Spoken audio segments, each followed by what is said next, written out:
When you order a custom simulation from the LimeWorks lab, it all begins with comparing your sample to existing mixes. Then the LimeWorks in-house conservator prepares a custom blend with modified pigment measurements and adjustments.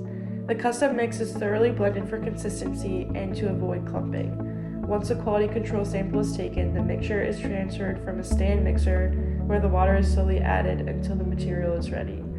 A sample is pressed into a case, tapped to release air bubbles, and then two sides are created.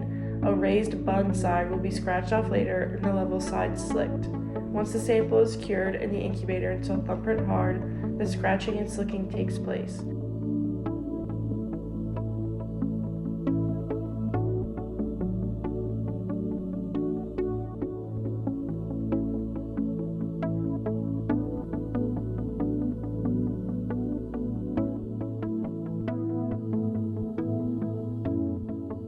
Only when the LimeWorks lab is confident on the color match will the sample be sent for your confirmation.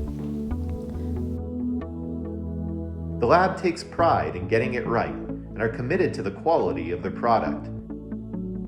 The team is constantly building their knowledge and skills so you know what you are receiving was made by experts. It is a team effort to make a custom simulation happen, and the team stands behind their work from start to finish.